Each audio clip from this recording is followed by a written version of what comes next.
This video is a compilation of a series we created on YouTube focused on helping you to become a remarkable student, and so you're going to learn in this video from beginning to the end the 25 most scientifically proven and practical ways to be the best student that you can to overcome procrastination and unlock your true potential. So stay tuned and comment below what you're going to do as a result of what you've learned in this video. Did you know there are people out there so good at remembering things that they compete in tournaments of learning?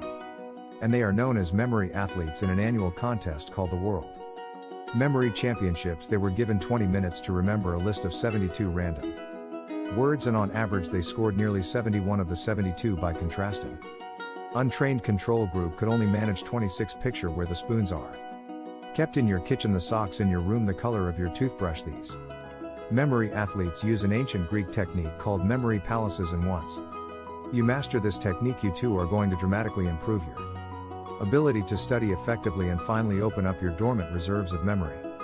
The idea is simple. You walk through an environment like your house and you place objects at specific places, and then you match the things you want to learn with those objects. So when you're trying to remember that information, perhaps the notes you took that day in class, this technique maps new information onto something that your brain has already evolved to do extremely well. We call imagery in specific locations. The second technique I want to introduce you to is also known as the protege effect, aka teach someone what you want to learn. A 2007 study looked at this. How does teaching someone impact your learning? Students in this study who are also teachers to younger students, they scored higher on tests than pupils who are learning only for their own sake. Why? Well, the researchers found when you choose to teach someone else, you have to work harder to understand the material, to recall it more accurately and apply it more effectively, something known as depth of processing. Physicist Robert Feynman created a mental model called the Feynman technique. This technique has 4 steps to it. Number 1, write the name of a concept on a top of a blank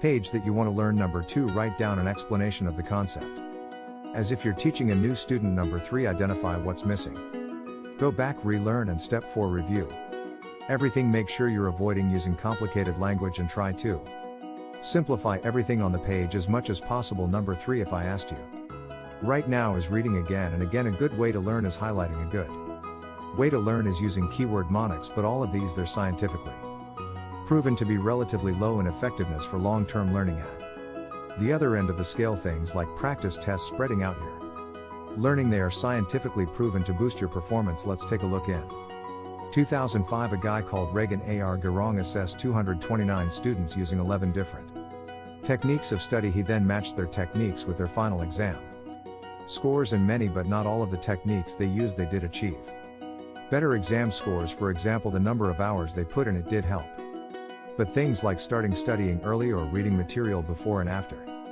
class, that didn't seem to be effective. Regan also found detriments to studying, and one of them was listening to music. So what did he find that does work well? Regan actually found the technique that strongly predicted your exam score, and that was the number of times a student did practice tests. This one thing above all others had a significant impact on how well they did on their final exam. Have you ever heard of number 4? The Zeigarnik effect is a concept in psychology that argues you remember uncompleted or interrupted tasks better than the ones that you complete. Why? When we start a task and then interrupt it, it creates a task-specific tension that can improve your cognitive function. So step away from your desk as you study that tiny little tension that you feel. I still need to finish reviewing that chapter, I haven't done the next paper yet. It keeps the task at the top of your mind, and this keeps your brain focused on it. This way you can easily access that information and remember it better. So how do you take advantage of this technique? You take frequent breaks during your deep work. Thus a gimmick effect suggests the students who take breaks during which they perform totally unrelated activities, studying other subjects, reading a book, going on a 3-minute walk, playing the piano, they remember material better than the students who go through longer study sessions without taking a break. Cramming is better than not studying in the short term, but is 7 hours in one day better than 1 hour every day for a week? If you were given the same amount of time to study, would you be better off spreading it out? And the answer is a resounding yes. Space it out. This is known as distributed practice. And how general are the effects? How consistent? Well, one group of scientists looked at 254 studies involving over 14,000 people, and overlord students recalled more after space study than after cramming and mask study. And the first thing you need to do is go inside, not outside, for that. Motivation for that drive, that energy that you need, and it starts with something you've heard many people say before. Remind yourself of why. Why are you taking that course? Why are you going to school? I know you have to, but what is this for? Are you struggling because of school, or are you struggling for something? One of these is a victim mindset, and one of these is a champion mindset. One of the most surprising things about motivation, a common misconception that we have, is that it often comes after starting a behavior, not before. So this is the problem. You're waiting for motivation to study when you need to study to get motivated. Your mind is ruled by two different systems, the rational mind and the emotional mind, and both of them compete for control. Your rational mind, it wants to change something, it wants the study, he wants you to achieve your potential in life. The emotional mind, it loves the comfort, it loves the safety, it loves doing the fun things, the procrastinating things. Every behavior has a positive intention behind it, so stop waiting for motivation and ask yourself, why does this matter? The second thing you need to remember, start looking for the best environment. Environment is the invisible hand that shapes your behavior. You might think that your habits are a product only of your motivation, your talent, your willpower, your effort, but your personal characteristics, your intentions, sometimes get trumped by the environment around you, and this is nothing new. It's been known for 80 years. In 1936, psychologist Kurt Lewin, he wrote a simple equation that effectively summarized human behavior: P equals F brackets PE. This equation's basically saying behavior is the result of that person in an environment. So think about it. When you're sat in an exam, you're at the front of the hall or the classroom, and the teacher is standing over you and 30 other students are sitting in silence, writing away. Do you worry about motivation? No. Are you motivated? Yes. The next tip is state change. When you have no motivation, what is it like? Just pay attention to your body. How is it moving? What are your eyes focusing on? How many tabs do you have open right now? How many other things are you trying to do? What you need to do is change your emotional state. Your mind and your body, they're interconnected. When your body gets tired after a long day, your mind gets tired. Just notice what your breathing is like when you're motivated. When you're in flow, this is when you're distracted. There's several ways you can do this. The first one is go for 9-minute walk. Spend time with your loved ones. Talk about your motivation levels, or someone. Do some Wim Hof breathing. Play an instrument. Take a long warm bath or shower, because this gets you into a relaxed state of mind, which is important to get you in the right frame of mind, the right focus. And it's only when your mind is at ease that those alpha waves start rippling through your brain, and you're more likely to look inwards, to introspect and think, this is why I need to get this done, this is why I need to focus. Tip number 4, think negatively. There's always people advising you to follow the law of attraction, to think positively and envisage your success, but there's pros and cons to everything, so it's important to think what could go wrong. If you sit here doing nothing while you're listening to me, the clock is ticking. You have less time now than you did before. Do you feel motivated now? Instead of a vision board, create a worst case scenario, absolute failure board. You can call it negative thinking, but it's productive and it works once you've understood all of the potential risks and you've prepared against them. There is no more fear, just motivation. And the final tip, set up a non-negotiable agreement. Call your friend and tell them, if I don't do my assignment by next week, I'll give you £100. This is known as a commitment device, because if you commit to nothing, you are going to be distracted by everything. It's called hyperbolic discounting, is a fancy way of saying we overvalue the short run relative to the long run. So if I give you two similar rewards, you will show a preference for the one that you can have now rather than later. And in addition, you have to set a concrete goal. Instead of saying, I'm gonna lose some weight this year, I'm gonna do some more studying this year, you have to say something like, I will spend 2 hours every day after school in the library focusing on my maths module that I'm weak on. You get what you focus on in life, and if you don't know what you need to focus on, if you don't commit something, you are doomed to fail and be distracted. Take it serious. So the first thing that I want to say here is go to bed at set time early, so that you have a better chance of waking up early in the morning. That 4 a.m. wake up, 5 a.m. wake up. It doesn't just start at 4 a.m. and it doesn't just depend on what kind of alarm clock, who you're using, what bed you're sleeping in. The most important thing is, did you get your 8 hours of sleep? Are you going to bed at the same time every single day? So you want to train yourself just like you would train a puppy to go to bed at the same time every single day, so that your circadian rhythm, the rhythm that you are naturally in based on your environment, your psychology, you're going to bed at the same time, so your body knows it's 8 o'clock, the sun has gone down, and it's time for me to go to bed. Even just half an hour or an hour every single day of not getting enough sleep, it has a cumulative effect, and so that compounding effect of all that sleep debt that you've accrued, you're gonna have to pay off at some point, and this leads me to the second proven way some of you have heard of, the great speaker and role model and inspiration that is David Goggins, and he talks about developing a calloused mind. The reason he wakes after 4 a.m. is his training his body, just like when he's training in the gym, and on his hands he develops calluses from all the pull-ups that he's done, where he's hit the world record. In the same way, I want my mind to know you may have a tactical advantage over me. You may know me inside out. You may try and conquer my weaknesses, but guess what? I'm gonna callous myself to them. I'm going to develop such a powerful routine that I am going to stick to every single day, because there are so many flaws and things I need to change about myself. I'm going to be immune to tactics, immune to my weaknesses. At 4 a.m. you wake up, it's dark outside, there is nobody else on your street awake, it's cold, it's damp, it's boring, it's not fun. But you know what? I'm the first one up. You're gonna look around and realize, done so much already, my day has been won. And if you start strong, you have a much better chance of finishing strong. Don't leave these things to the last minute. And the third thing, this is something that I learned in my experience as a life coach, is mentally check in with yourself on a scale from 1 to 10, and I want you to write down your answer in the comments right now. Are you a 10? Are you a 10 out of 10 for doing this? And if you are anything but a 10, why not? If you're 9, what would get you to attend? If you're 8, what would get you to attend? I ask this question because if you don't have certainty in your mind, I am definitely going to wake up at 4 o'clock tomorrow. What do you think is going to happen at 3:55 a.m. or 4:55 a.m.? Whenever you're waking up and that alarm clock goes off and you're cozy, you're wrapped up in your covers, and you want comfort. Your brain wants comfort. You don't care about being remarkable. You don't care about waking up early. Why do I want to wake up at 4 a.m., 5 a.m., 6 a.m., 7 a.m.? What is the plan? I'm gonna wake up and do what?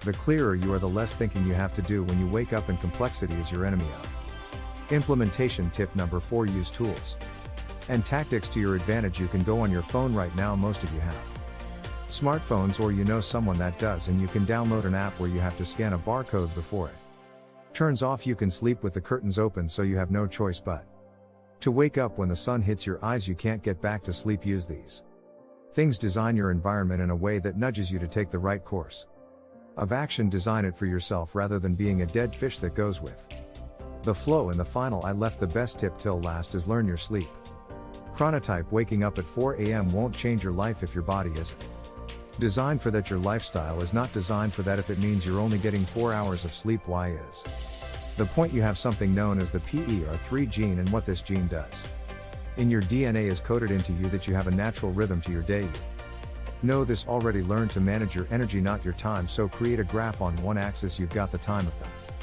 the other axis you've got your energy, and map out what is my energy like throughout the day. At 10 a.m. I have a lot of energy. I'm really creative, but 1 p.m. I'm finished. But then at 6 p.m. I feel really energized. I'm so creative. I have 100 ideas. And then at 11 p.m. my mind is wired to get work done. I need to get to sleep now. So learn your sleep chronotype and realize that everyone's routine is different. Everyone's sleep routine is different. Everyone's journey is different. Everyone's success is different. You are different. And the first thing I want you to realize is the most important studies show numerous times a link between loneliness, anxiety, depression, and social media. As human beings, we have fundamental needs to relate and to belong, and in recent decades, with the development of all these technologies, all of these apps, all of these smartphones, there is a rapid rise of being able to access the internet at any given moment, being able to communicate at any given moment. And so the way that we use social media, the way we use the internet, has dramatically changed. Social media addiction has been found to be associated with a host of emotional, relational health, and performance problems. And there's not just one study. I found there are numerous studies in 2010, 2011, 2017 to 2018. But I want you to understand the causes, the consequences of being addicted is of critical importance. That in your quest to being a remarkable student, you understand you can't minimize this problem. You cannot heal what you continue to deny. So let's be honest about our addictions. Number 2, it's changing your brain structure, quite literally the way the internet itself and social media works. It hacks into a bug in your brain that loves getting short bursts of dopamine, which is released every time you check a notification, every time you open the app. And there is a great book called The Shallows which shows us exactly how this works. We are being conditioned to always be reactive, always be waiting for the next ding, ping, or notification from our mobile phones. There are studies that have been shown. There are programmers who have openly admitted these apps have been designed by the same people who design gambling machines in your local casino. Every time You play on a slot machine, you're waiting for the next novelty, you're waiting for the next hit of dopamine and when you flick your phone down to refresh your feed to see the latest post, the latest video, it is the same thing at play. Number 3 is what Mel Robbins talks about in her book The 5-Second Rule, that every time we hesitate on doing something we know we should get done, we move into what's known as a spotlight effect, where we hesitate and our brain believes that there's more of a threat than there actually is, and so the more we train ourselves to hesitate, the longer we hesitate for. And if you throw digital media, social media into this mix, where when you hesitate for 5 seconds or more when you're supposed to sit down and focus for the next 2 hours, but you look at Instagram, YouTube, Facebook, TikTok, whatever your app is, and then you're lost for half an hour looking at what other people are doing. And this brings me to point number 4, unreal expectations of real life. Understand that what we are getting when we look at people's feeds, when we look at people's lives, we're getting a perfect filtered version of somebody else's life, but not the messy behind the scenes. Because not everybody is sharing vulnerably and authentically, but also realize that there are many accounts on social media that their companies looking to make a profit, their companies looking to get paid off of your views and likes. And so when you judge your own life against the friend in your class or the colleague at work, how is that making you feel? And let's move now to the final point, digital minimalism, another great book by one of my favorite authors, Cal Newport. He says in his book, the more you seek that validation, the more masters you serve, and that dopamine, it messes with your mind. You seek interaction, but a digital like, it gives you nothing. You can't compare 30 likes to 30 seconds of a warm hug from your favorite person in this world, so you feel empty and you end up chasing more and more hits. And studies show that there are links to the brains of drug addicts and social media addicts. Similar pathways light up in the brain, and that link alone is enough to warrant a degree of worry. And the first thing that I've done is disable all notifications, so I'm less distracted. I'm less likely to check when my phone tells me I want to check. Tailor your feeds. This is my favorite tool of all. Follow uplifting and positive people. You don't have to get rid of social media. It's not a negative thing, but you need to be aware of its dangers. On iPhones you can now set timers to restrict the amount you look at certain apps per day. One of the things I also like to do when you're working, always put your phone out of sight in another room. That way you're not going to look at your phone, you're not going to see the light flashing that there's another notification working for you. Ask yourself, why do I use social media? Is it because everyone else is using it, or is it because it helps me to achieve my goals? And the first of the 5 ways that you can conquer your laziness is choose excellence. The first step is a process that was often used in neuro-linguistic programming known as modeling excellence. To put it simply, this is the study of what works, what is excellent, and copying that. There's no need to reinvent the wheel. You need to be clear of what you're getting done every single day, but also within your lifetime, what matters and what doesn't. Warren uses a system that I like to call the 525 principle when it comes to setting these goals. I want you to write down on a piece of paper 25 life-changing and inspirational goals that you want to complete before you die. Things that if you could accomplish, you would really feel like you'd mastered your potential. Once you've done this, I want you to take a look at your list now.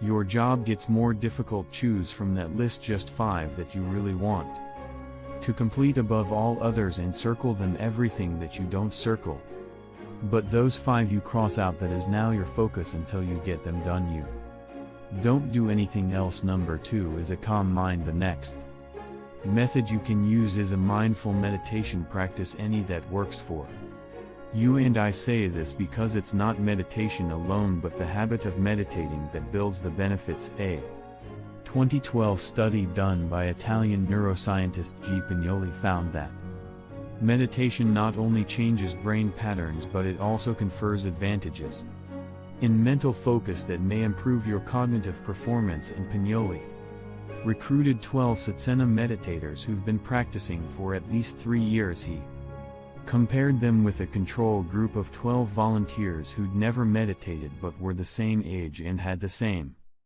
education level as the meditators. He then put each of them into an MRI machine to measure how their brain patterns were moving and functioning. What did he find compared to the non-meditators? The meditators have more stability in what's known as the VPMC, a region of your brain that's thought to be linked to spontaneous thoughts and mind wandering in every test that he did involving mental focus. The meditators who had a consistent habit of meditating outperformed the control group on the task. Number 3 is choice, maybe or not.